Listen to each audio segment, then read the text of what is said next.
we're mostly talking about Azor and Nissa Nissa today. I mean, that's kind of always true. But, I talk all the time about Azor Ahai invaded the Weirwoodnet. Azor Ahai invaded the Weirwoodnet. Now, if you just wander into my channel, you might wonder what the hell I'm talking about. You're like, that is not in the books. Like, what are you talking about, dude? So it's a couple of thoughts put together, but this chapter is going to be the one that makes it the most clear. This is Azor Ahai invading the Weirwoodnet. This is the best depiction of it. It's right up there.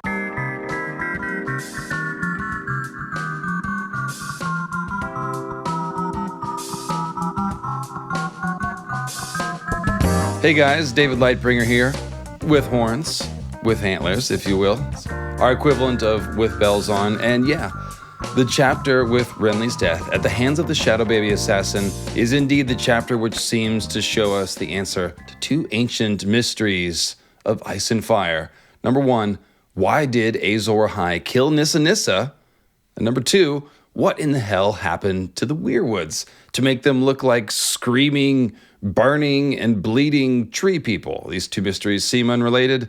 They're actually the same mystery. So I've long speculated that the current fairly macabre form of the Weirwoods and the Weirwoodnet that we see in the books was not how it was originally, but that the Weirwoodnet was in fact altered at some point.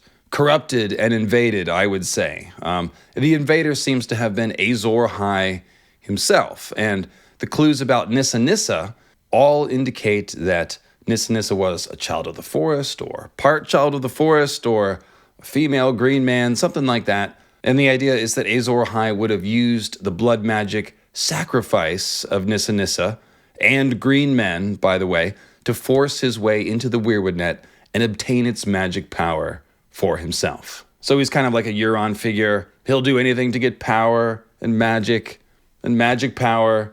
That seems to be the original Azor Ahai fella. So Azor Ahai, through this blood magic ritual, he forces his way into the Weirwoodnet. He sends his spirit, in other words, into the Weirwoodnet. And the result of this seems to be that the original Greenseer spirits, who were living inside the Weirwoodnet, cozy, snug in their tree homes, were driven out and then became the others. It seems that Azor Ahai's spirit, trapped in the Weirwoodnet, eventually reemerges as the original Night's King, whom I believe was the leader of the others during the Long Night. So the Game of Thrones show may have actually gotten the idea to have their Night's King ride a dragon from George R.R. Martin, who may have designed his original leader of the others figure to be some sort of transformed dragon lord, as of course Azor Ahai originally a dragon lord. So Azor's dragon and fire magic transformed, he comes out Night's King. Essentially, he's kind of like an ice dragon. Anyway, some of that sounds like timeline heresy, as we say. Well, yeah, it is. These are my overarching theories about the origins of the story, and we know that, of course, the legends that were told about the origins are going to be somewhat scrambled. So these are my theories about how this all actually sorts out. And if you want to see the detailed groundwork for these theories, check out a few videos. I'll list them in the description, but A New Night's King, Night's King Azor Ahai, Origin of the Others, Night's Queen, Weirwalkers, Ice Spiders, the Weirwood Goddesses, and the Secret Origins of the Green Man series. And I'm not just naming videos off the top of my head. Those are the ones where I'm laying out these theories in detail. So you don't actually have to watch all those to watch this stream, though. The cool thing about this chapter and the highlights that I'm going to give you right now is that it tells the whole story in surprising detail. So don't worry about any of this. Just watch. It'll explain itself as we go. And the last thing that I want to tell you before we start is about the roles that our players will be playing. So Renly will be the sacrificed green man with his Knights of Summer then transforming into the others as he dies. Stannis is the Azor Ahai turned Night's King figure, and in fact, Stannis is probably the best example of an Azor Ahai character who also seems to do the Night's King thing. For example, after his Lightbringer forging ceremony, where he's declared Azor Ahai reborn, Stannis takes up resident at the Night Fort, where Night's King reigned. He takes control of the Night's Watch, just as Night's King did, and then leads an invasion of Westeros from the north, just like the others did during the Long Night. Stannis gives his seed and soul to a sorceress woman to make shadow entities, just as Night's King gave his seed and soul to Night's Queen and made the White Shadows known as the Others. And again, Night's King Azor Ahai is the video to watch for this story. So Stannis isn't in this chapter, of course, but his shadow baby is, and the shadow baby seems to be actually a shadow clone of Stannis himself, who later dreams of this murder as if part of himself witnessed it. So the shadow really is part of Stannis. So through a magic ritual with Melisandre, who plays the role of Nissa Nissa, Stannis is sending his shadow clone to Renly's camp to kill him and to set his magical green tent on fire. Melisandre is Stannis's magical conduit to get to Renly, just as Nissa Nissa was the conduit by which Azor Ahai sent his spirit into the Weirwoodnet. He needed her because she already had a connection to the Weirwoods, where he did not. And of course, one of the ways that we know Melisandre is playing the role of Nissa Nissa is that we find that trademark Nissa Nissa agony and ecstasy language. Of course, Nissa Nissa cries out with agony and ecstasy. That's what cracks the moon. And we see that exact same language in two different scenes where Melisandre uses her fire magic. In A Dance with Dragons, when she has that flame vision of Jon Snow as Azor Ahai, and more importantly, when she bursts the shadow baby beneath Storm's End. Now, if you watch the full read-along stream from which I'm pulling sections of today, we actually read the shadow baby birthing scene first, and you can see that Melisandre is shining with light, and, of course, crying out with agony and ecstasy as she brings the shadow forth into the world. And this would be comparable to Dany's Nissa Nissa scene, where Dany brings the dragons into the world. All right, so we're going to start this scene. It's a Catelyn chapter, so we're in Catelyn's POV, and we're going to start it in progress with Catelyn having just prayed in the Sept, and now she's walking through Renly's camp to try to have a word with Renly on the eve of battle. So here comes the symbolism, folks. They rode in silence through a sparse woodland where trees leaned drunkenly away from the sea. The nervous whinny of horses and the clank of steel guided them back to Renly's camp. Long ranks of men and horse were armored in darkness, as black as if the smith had hammered night itself into steel. There were banners to her right, banners to her left, and rank on rank of banners before her, but in the pre-dawn gloom, neither colors nor sigils could be discerned.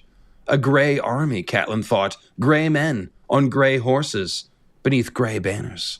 As they sat their horses waiting, Renly's shadow knights pointed their lances upward, so she rode through a forest of tall, naked trees, bereft of leaves and life. Where Storm's End stood was only a deeper darkness, a wall of black, through which no stars could shine, but she could see torches moving across the fields where Lord Stannis had made his camp. So, that is nuts language right there. The thing I want to point out to you is that in the previous Catelyn chapter, when Catelyn was watching Renly's knights have their tourney and play at war and feast and act like fools, Renly says, these are the knights of summer. No, it's Catelyn who says, they are the knights of summer and winter is coming. So here we see this transition happening where Renly, this summer figure with his green and gold, a summer green man, Garth figure, his knights are the knights of summer. But here, on the night of his death, there's a transformation that's happening.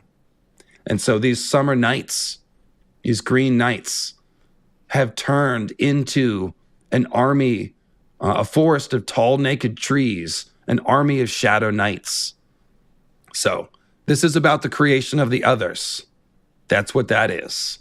Remember, my new Night Fort theory, and thank you, Karina Strickle, says that the original watch, of whom Night's King was the 13th man to lead the watch, that originally was a Weirwood watch at the Night Fort. Before the wall, probably, the Weirwood organism at the Night Fort being the oldest thing. I've said that forever, that the Weirwood would be the first thing there. They would have built the castle around the Weirwood, and they would have built the wall at that spot because of that Weirwood and potentially other Weirwood organisms, like the Night Fort organism, that might be at other places along the wall. That, I think, makes the most sense. So you have a green man watch at the Night Fort, just like there's a sacred order of green men on the Isle of Faces to watch over those Weirwoods. Important Weirwoods get a green man watch. That's what it seems like. So Renly is like Garth the Green. His summer nights are like the Green Man watch, but they're being turned into shadow nights. And this is, again, about the creation of the others. We're going to see that in just a second. So we see a dead forest, dead green men. They're like warriors, and they're like trees, but they're like dead trees. So that's a dead green man. That's an other. And we'll see it in a minute, but just trust me, these are others now. These are green men that have been turned into others. So I just want to point out the visual symbol that's happening here. The Shadow Knights are actually holding up the tree symbol, the lances. So they're physically under the trees, just as the Green Seers live under the trees. Since we're about to watch these Shadow Knights turn into others, we can infer that the others are effectively the shadows of dead Green Seers, the ones who live under the trees. And that would be either the Green Men, potentially massacred by Azor Ahai along with Nissa Nissa, or the Green Seer spirits who were already in the Weirwoodnet. And by the way, we see more Baratheon troops turned into others in Dany's vision of melting others at the River Trident. If you remember, they weren't actually called White Walkers or others there, but rather the usurpers' rebel host across the river, armored all in ice. So those are Robert Baratheon's troops, but made into others. And it's the same idea here with Renly's Summer Knights, who are now a forest of Shadow Knights holding up dead trees, which, again, will soon become icy weapon. Just watch the stream. It's really freaking cool. And then, of course, we have the Storm's End, a symbol of the plume of smoke and darkness rising from the meteor cloud, where the storm gods of old made their landing. So the storm god's thunderbolt landing, that's a meteor symbol. And so from that location, the meteor landing, we have the plume of darkness blotting out the stars. So this is a picture of the long night. Catelyn's walking across the field here, and she's like, oh, all the green men are dead. And there's this darkness rising from the storm landing that's blotting out the stars. Man. And I remember when Anissa, my mother, died. So you see how George weaves the narrative together, right? Just mentioned real quick, Anissa, Kat's mom, that's Anissa Tully, she died while she was pregnant when Kat was young. So Anissa was mentioned earlier in the chapter while Catelyn was praying in the Sept, and it seems like George slipping in symbolic talk of Nissa Nissa's death, Anissa, Nissa, right before the next sequence where we see the haunted forest of dead trees and the shadow men and all the symbolism depicting the fall of the long night. Now, just a heads up for the next section, I'll be chopping out most of the dialogue between Renly and his commanders in order to focus on the relevant symbolic lines and then Renly's actual death. So just bear that in mind. Now, we got the dead trees. Renly's summer nights have already turned into dead trees. So let's see. We walk through the forest and what do we find? The candles within Renly's pavilion made the shimmering silken walls seem to glow, transforming the great tent into a magical castle alive with emerald light. Follow the yellow brick road, follow the yellow brick road. Sorry. So an emerald castle alive with light. That's the Weirwoodnet. Hey, Greyways Tim. Why are you showing your peach in the chat? Oh, Renly's peach, right. So, magical castle alive with light. This is the original Weirwoodnet. Remember, we've said the Weirwoodnet seems altered. Azor Ahai burned it. He poisoned it. He corrupted it. The face carving is probably a post-Azor Ahai invasion thing. I've always speculated that. And essentially what's happening here is that we are seeing the last moment of the living Weirwoodnet before it's set on fire. Because again, the Grey King taunts the Storm God. The Grey King being Azor Ahai figure.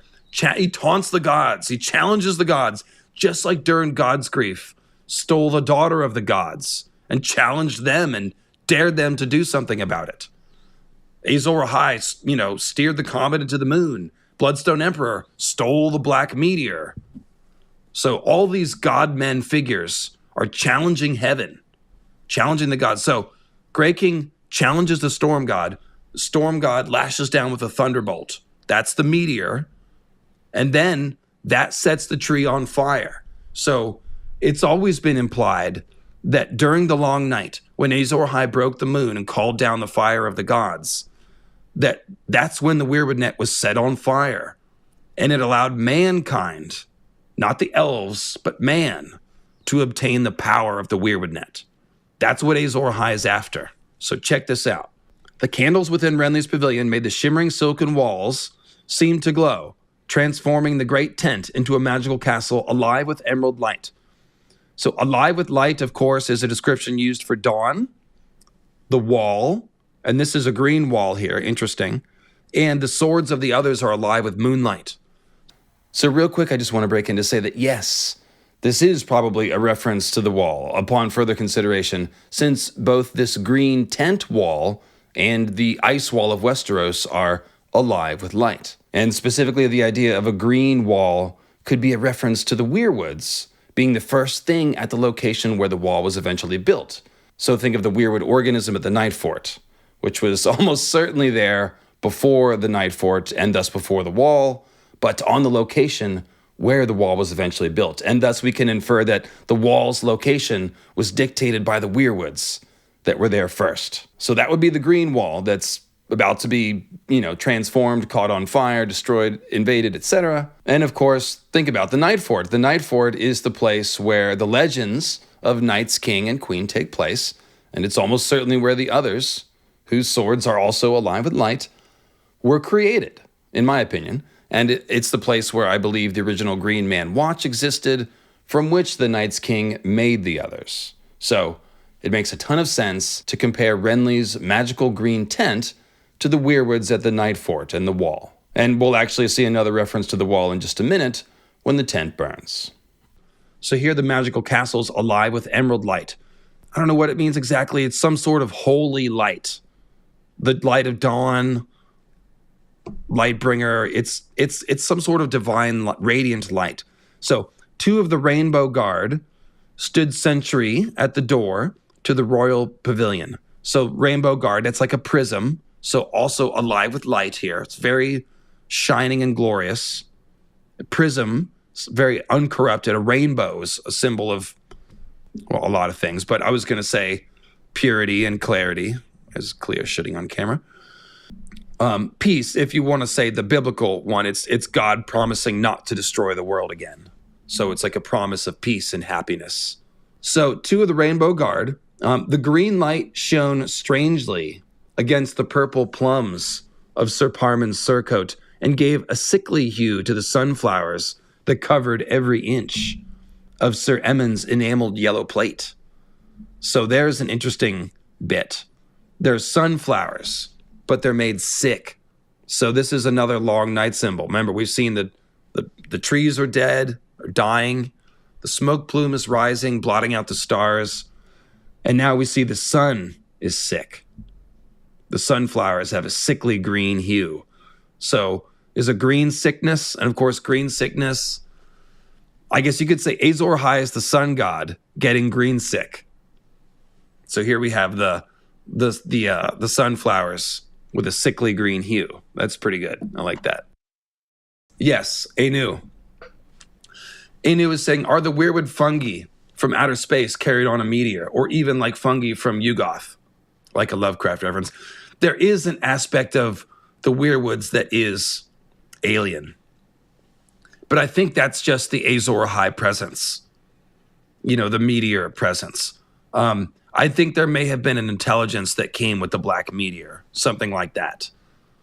You could think of. Yeah. So the Weirwoods, I don't know if they are originally alien, but I do think they've been corrupted by the just as Azor Ahai's spirit corrupts the Weirwoodnet, the Weirwoods and the earth itself may be physically corrupted by meteors. Because think about it, Ahai by the Shadow is physically corrupted. And that's probably the place where one of the meteors landed.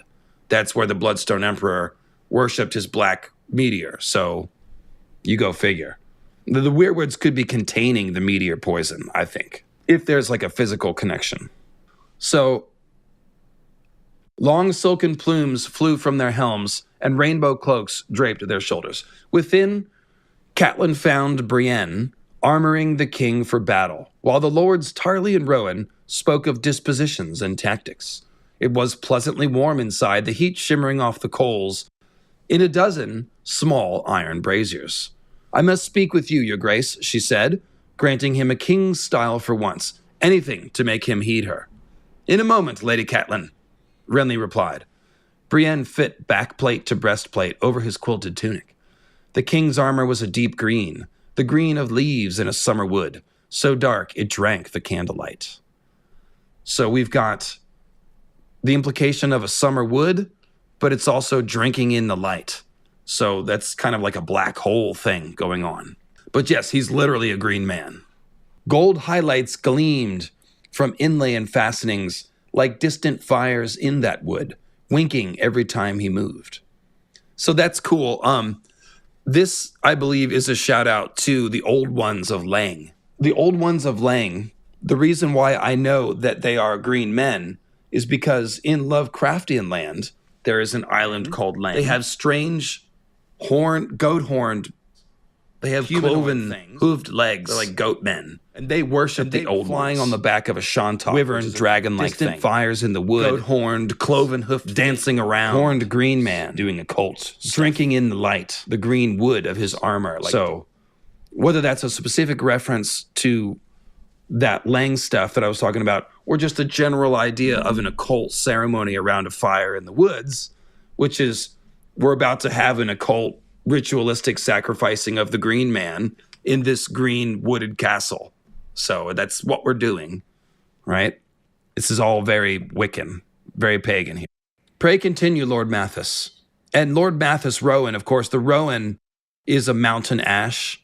So with an ash, we've got an ash tree person here talking to Renly, the green man.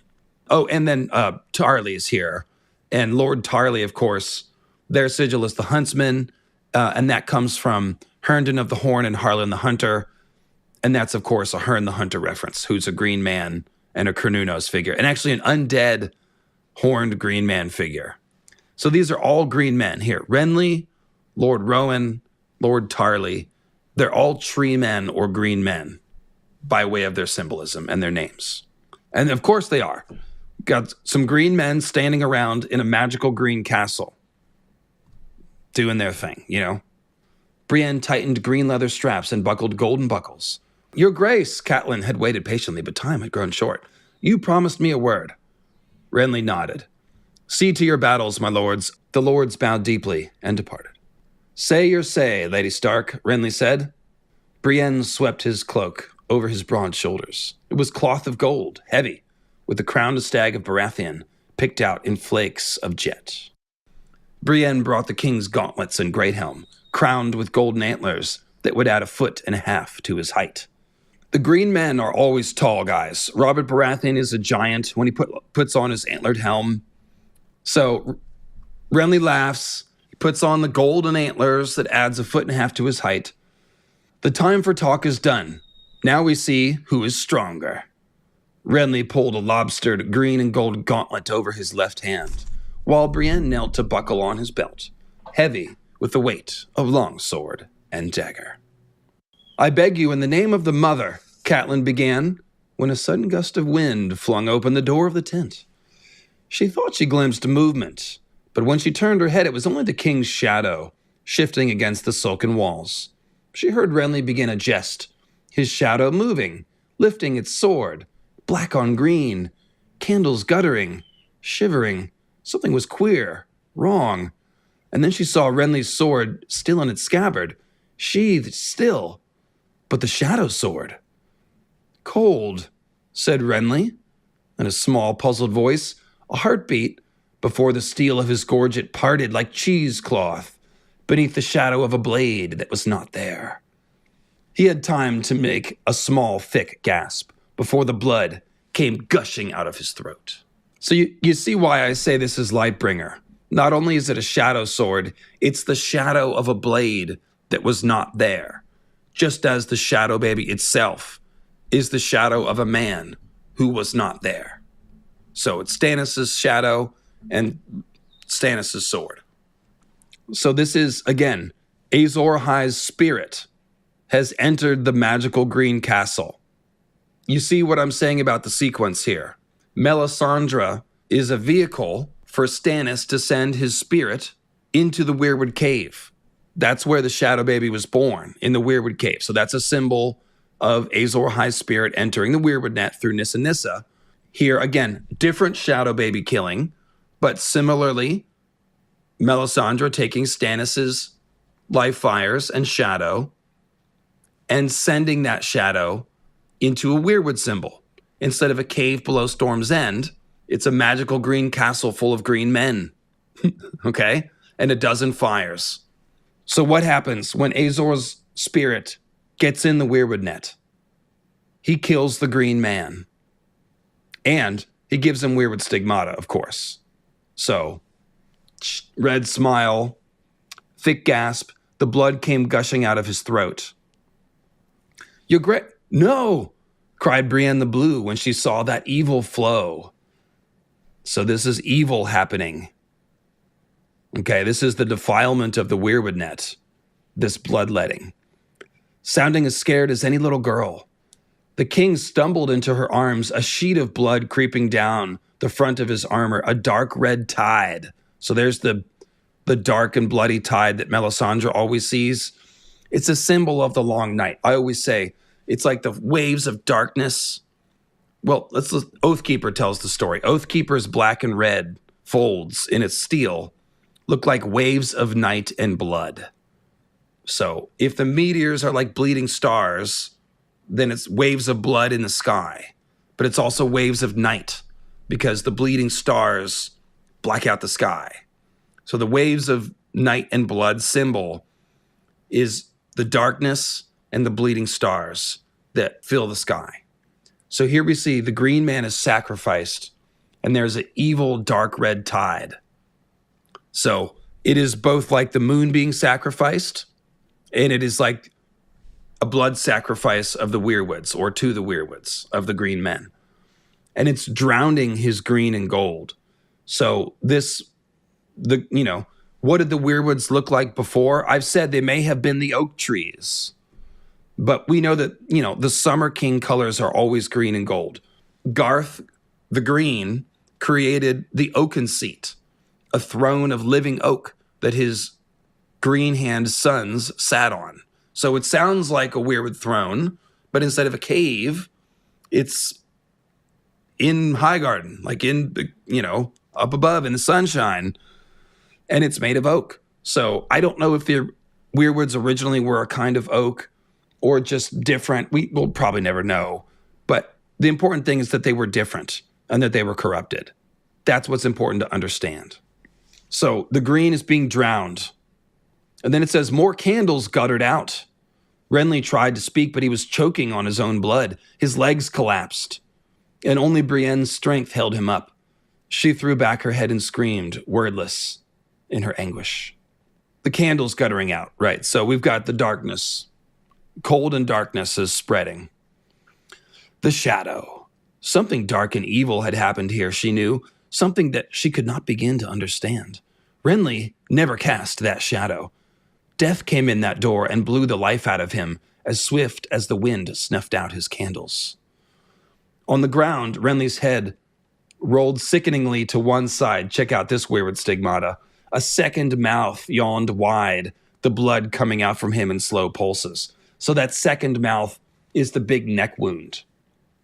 So remember, the red smile, I said, is a double symbol. When someone gets their throat cut, that's like giving them a red smile, which is the same as, it's a Weirwood symbol because the Weirwood has a carved, bloody smile. So here, George is making it even more obvious by calling the neck wound a second mouth yawning wide. Point is, once you kill the green man, a door opens. That's the symbol here. The Shadow Baby, which is Azor Ahai's spirit, is opening a door to the Weirwoodnet.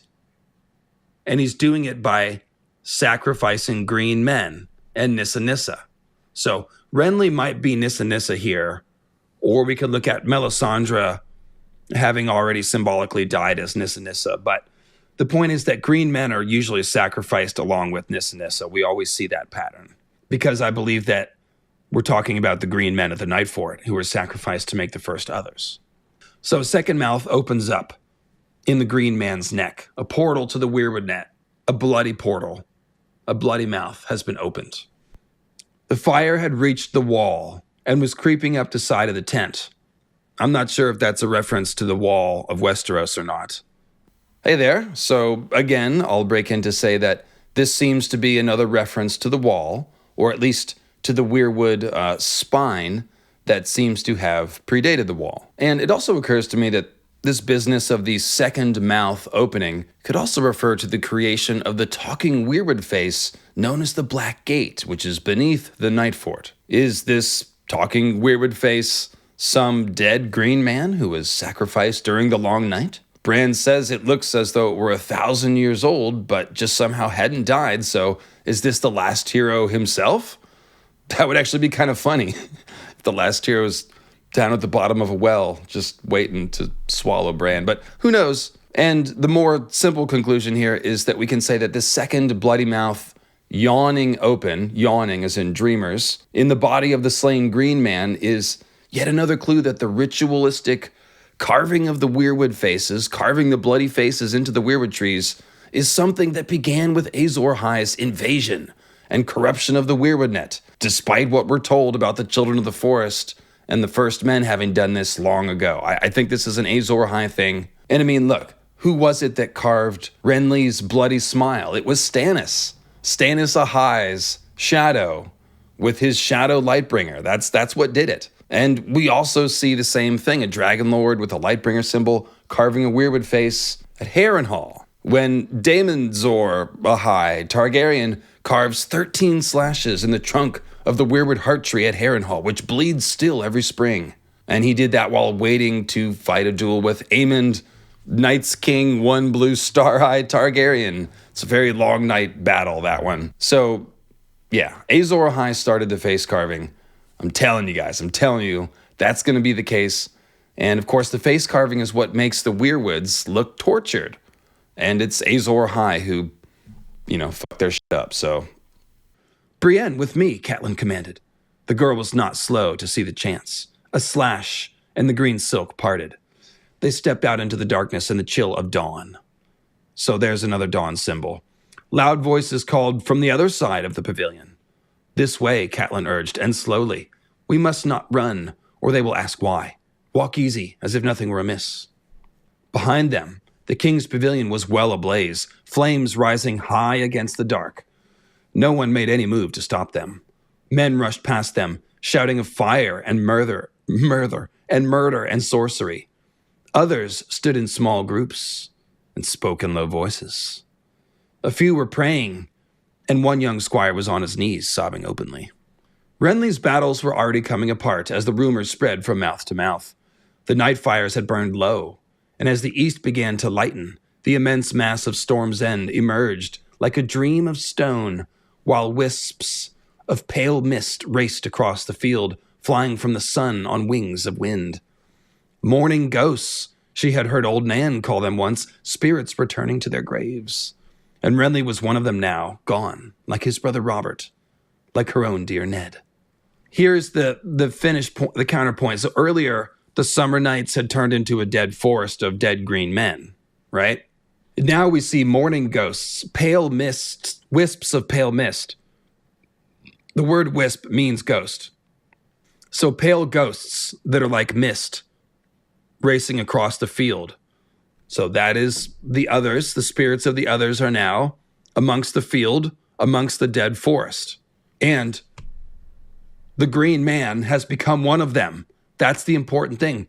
Renly, and just like his brother Robert, another green man, have become morning ghosts. They've become the others. And remember, the others wield pale swords, and their bones are like milk glass. So the others are very much a parallel to dawn. And yeah, they're fleeing the sun because the others only come out at night. He was laughing one moment, and suddenly the blood was everywhere. My lady, I do not understand. So there's the agony and ecstasy, laughing and crying.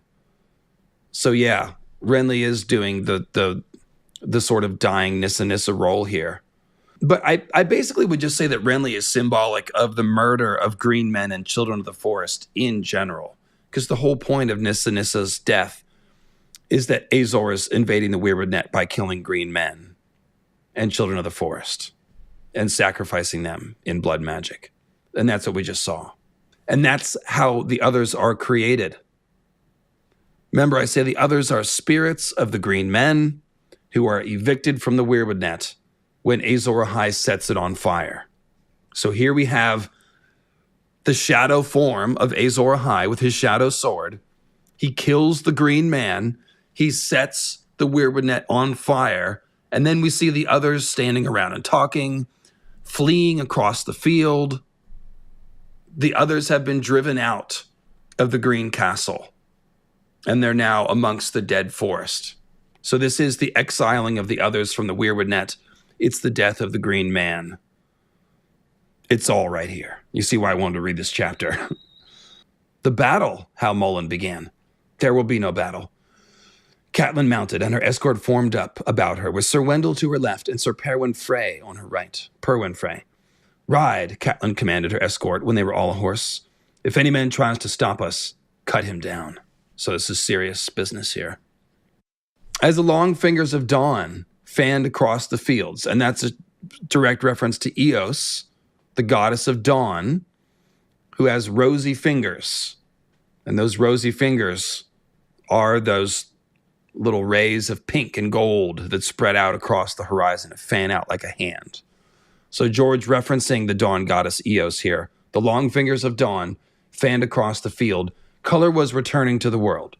Where gray men sat gray horses armed with shadow spears, the point of 10,000 lances now glinted silvery cold. I told you that these nights of summer were turning into the others, right? First they were a dead forest. Then we saw mourning ghosts fly through the dead forest. And now the 10,000 lances glint silvery cold. So the others have been created now. And this is about to be Stannis' army.